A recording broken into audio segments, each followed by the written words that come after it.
What's going on, guys? Big D here, and welcome back to the channel. With the conclusion of CWL, I'll be bringing you a recap video from Knights of Zion. But first, I want to touch on this subject. I know yesterday I did not post a video, and the reason for that is I've been having a lot of internet trouble. Hopefully, this Friday I'll be moving into my office, and these things will cease to happen. But yesterday's video should have went up, but during the upload, my internet cut off, and it did not upload, so I could not release that video yesterday. So here's what I'm going to do. For today, I'm going to upload two videos, both of which being CWL recaps, one for Knights of Zion, one for Eden's Edge, and the video that was supposed to release yesterday is going to be posted the following day, okay? So it's going to be a Town Hall 9 Let's Play episode tomorrow, but today I'm going to double upload for you guys so I can make up for yesterday. But let's get right on into the attacks, folks. So we're going to start off in War 1. Now I am going to skip Wars 2 through 5, War 2 being because I missed an attack as well as another leader, and we had 3 1-stars on top of those, and then no triples. Unfortunately, these things do happen. We had a very rough start to CWL, but that does not mean we gave up. We worked until the end to try to turn it back around. As you can see, we did lose Wars 6 and 7, 7 being by mere percentage. War 6 we lost because one more of us got 3-star than them, and one of us also 1-starred, so there was a 2-star deficit, but we still fought very hard, got some triples in there. There were triples in Wars 3, 4, and 5 as well, but I'm here to bring you what I think were the best attacks of our CWL. So let's go ahead and start it off with War 1, Killer Mangier with a Queen Charge Hog triple. Going a little bit light on the Hogs, 19 Hogs, but that's because he had to devote a lot to his Queen Charge and the funnel for his Queen Charge, okay? So E-Drag comes out, 12 o'clock, gets pretty good chain value. There's nothing up there to stop him per se, just some cannons and mortars that can't attack the Electro Dragon. Now, balloons coming in from the 9 o'clock side as well as a Baby Dragon help funnel out those defenses and some of that trash, getting the Queen to go directly into this single target Inferno. Super Wall Break comes down, Coco Loon for the healers that he dropped. He's going to have no problem getting through the initial defenses over here. Now, the single does lock onto her. He's going to drop a rage on her and then freeze the single and make sure it does go down, though I think he would have skirted by with just the rage, but he could not take a chance on popping her ability early. Working through the Royal Champion. Now, as soon as these defenses go down and this Builder Hut right here goes down, she's going to have no choice but the path down toward the Eagle, and he knew that as long as he set the funnel properly, she would have no choice but to head south. And he wanted to make sure to get the Eagle, the Queen, the Clan Castle, all these good things. Clan Castle does pull. She redirects to the enemy Queen, takes it out. He drops the poison. This Clan Castle is not very detrimental. It was just a Wizard, an Archer, a Baby Dragon, and 2 Ice Golems. I would change the CC just a little bit. That's just my opinion. But the Ice Golems are going to do their job. He's going to stall. They're going to stall up the Queen. But now that the Eagle is down, he does start dropping his Hogs down here at 6 o'clock with the Royal Champion. Queen going to step up, help them through the first scatter shot. He does drop a freeze for it, so he doesn't lose too many Hogs. They're going to work on through. Now, if you notice, this base has a channel that runs all the way around it. So his Queen doesn't have to break through any wall. She's going to be able to walk around this base just as soon as all this trash down here does go down. And I'm assuming that's why he dropped some cleanup down there to make sure it goes down quickly and she can join up with the rest of Hog Pack. Dropping the last heal on the Hogs, making sure they get healed up before entering the scatter shot compartment. Now, he does break the King in with another Super Wall Breaker because he had no other use for the King. He did not use him to funnel for the Queen like you typically would with a Queen Charge Hog. So he made a plan to use him to tank at the end here. Now, he does drop the Blimp in with some Super Goblins in it. Pops the Warden ability to make sure he does make it all the way to the Town Hall. Gets his crash damage on it. Bam. And then the Super Goblins are going to take it down with no issue because they cannot be targeted. Now, they are going to die off to the bomb, but that's no problem because he pops the Royal Champion ability, does damage to the X-Bows. 1 X-Bow left, only 1 bomb tower left, as well as 1 cannon. Enemy King going to take out the Royal Champion, but not before she gets some shots in on him to make sure he's pretty low health. Now, the Queen still has her ability and healers on some Wizards, but that's okay. She still has her ability and only 3 defenses left. The Grand Warden is kind of tanking with the healers from the X-Bow, and then the X-Bow does go down. Nothing stopping this Queen. She's going to pop her ability to make sure to save some time, get through these storages, no problem. The cannon cannot stop this many Wizards, Archers, the Queen, the healers, and the Grand Warden. But he's going to lose 3 healers right here to Seeking Air Mines, which is crazy. I'm guessing that's what they were specifically hoping for, is that someone would try to Queen Charge into 4 X-Bows. But that was a triple for Killer Mangier. He had a great scout and an awesome plan to take down this base. So, like I said, we're going to skip Wars 2 through 5 and head straight on over to War 6. Now, in War 6, there were some pretty triples. I wanted to show this one. Benjo did an amazing job. I personally think his attack was a little bit prettier than mine, but that's just my opinion. Though this is my channel, and I'm going to show my attack where I tripled. We both had a Sui, Electron, Lalo triple, slightly different armies, but we did come in with a triple with Sui, Electron, Lalo, and that's what I'm going to show you. I'm going to show you my triple. Now, my plan for this base was simple. I wanted the Eagle to go down to the Electron, and then see the Queen and Royal Champion and the Clan Council are all in the central compartment. They thought that they were protecting these two from a Sui, but unfortunately, they did not account for me being as good as I am. No, I'm kidding. So, we do send in our Electron. We sent in a few loons first, some Cocoa loons, to make sure they do take out some of these traps that may have been here. Dropped an Electro Dragon because I like to Electro Dragon behind my Electron to get some extra value and get some cleanup started, so I don't have to worry about that side. The Electron coming in from the blimp, I drop a Rage and a Clone right here. Balloons path into that Clone, get raged up, take out the Eagle. Now, the Clan Council does pull. There's only a few archers and a Witch that comes out because I did not get something ground in here. But the Witches actually go down to the Clutch Balloon that was dropping a bomb on an X-Bow. Ice Golem comes down, freezes a single Inferno. I'm doing a little bit of funneling to make sure my King does step into this compartment that I opened with a Super Wall Breaker.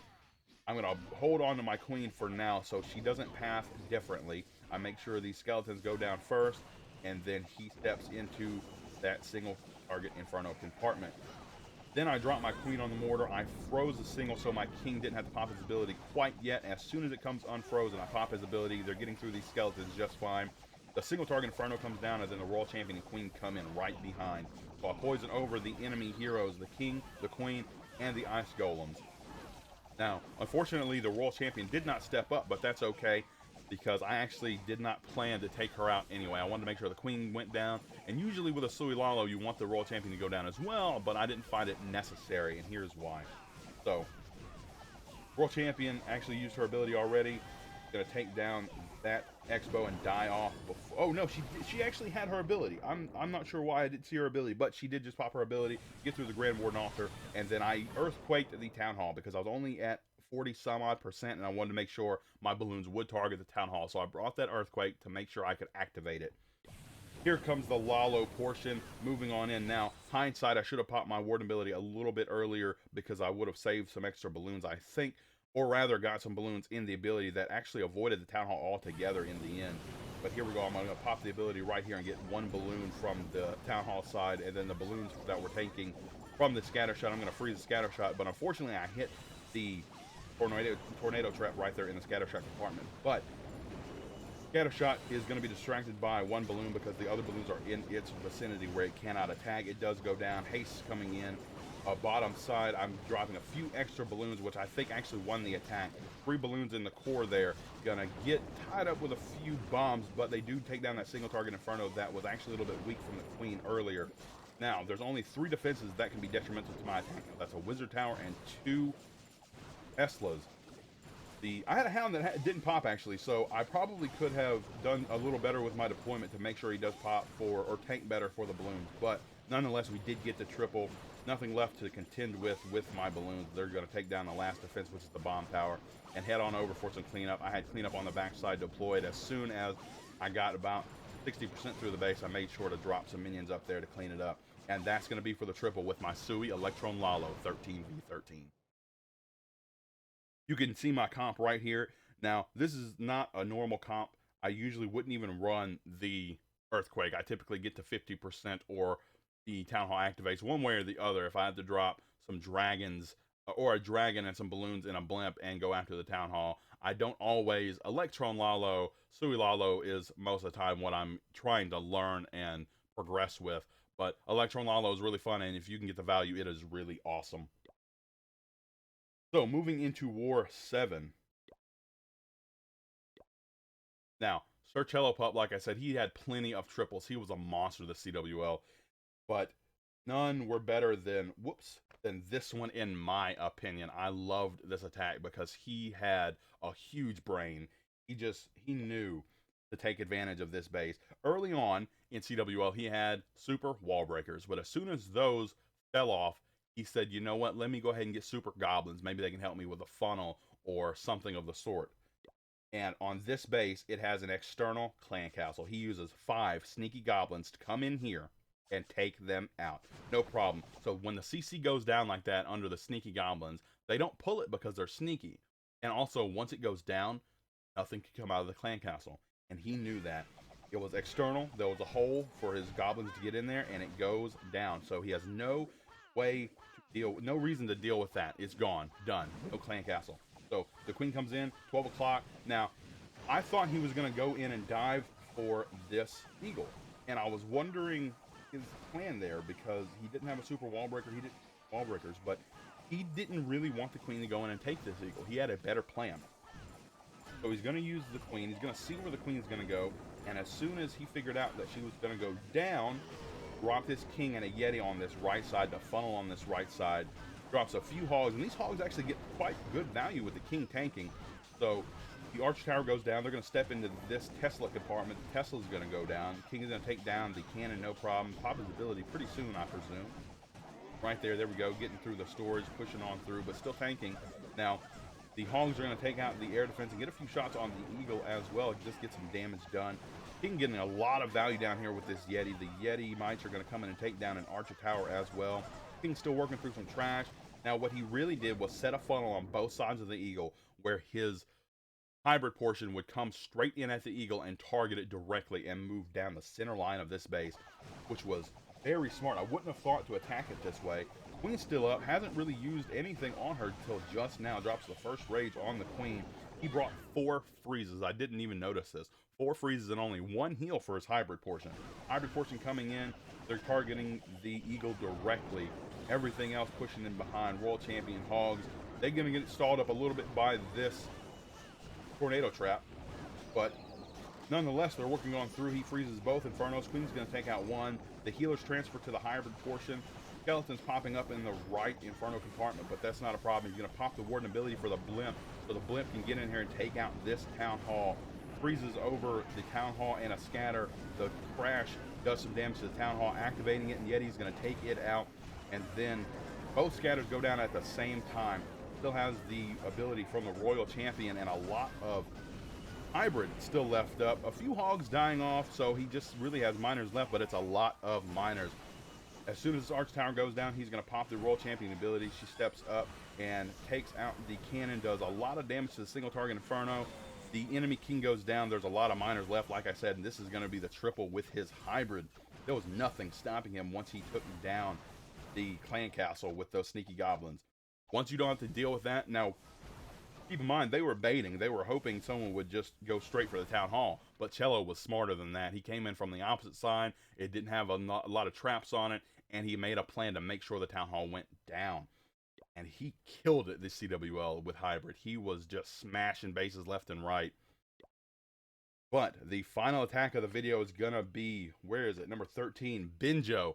Comes in hot with another triple as well. Like I said, there were 3 or 4 triples from him as well. I wanted to show his Lalo, but I just felt inclined to show mine because I failed the triple in this war. Let's see, number 14, I had a 94% 2-star. I misplaced 2 spells and it cost me the raid. But let's get in here and watch Benjo work his magic. I mean, this guy, he would be my first pick. Him or Cello would be my first pick on my team if I had to choose.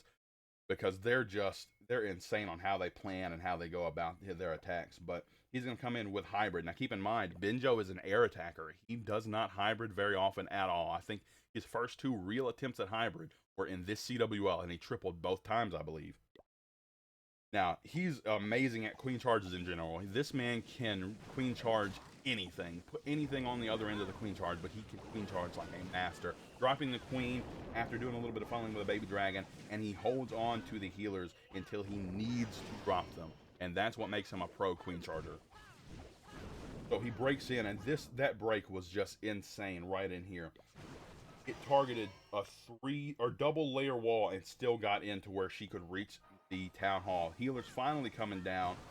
He's working through. Now he has to drop the king to make sure the queen goes exactly where he wants her to go. So King gonna work through some storages and make sure she does funnel properly.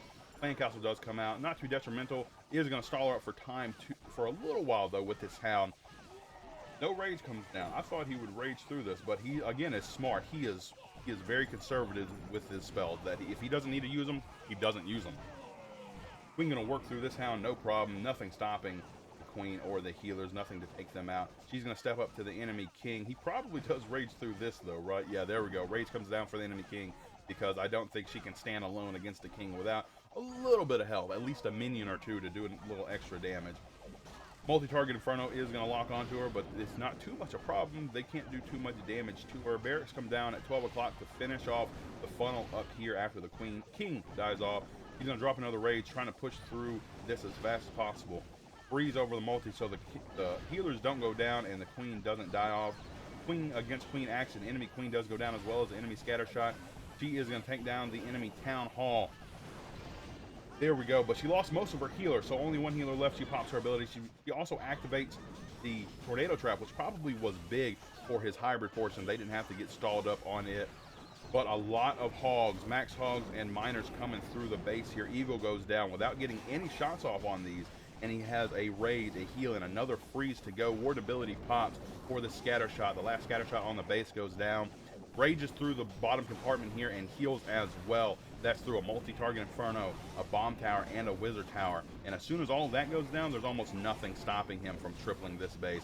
Cleanup coming out on the right side, making sure it does get cleaned up before he time fails. Now, he still has the ability from the Royal Champion. Probably didn't even need it, to be honest, but I think he pops it here shortly just to make sure he's clear on time, because he didn't want to swag it, I guess. I would have swagged it personally, but that's just me. Last defense goes down and nothing but cleanup left. He held 2 balloons for the cleanup as well, just to be efficient, and then a super wall breaker that he just ended up not needing. That was a beautiful hybrid triple for someone that has never hybrided before. Benjo coming in with a clean triple in the last war that, like I said, we lost by percentage. I'm not even sure how much percent, but I know our stars were equal in this war, 32 to 32. Let's see.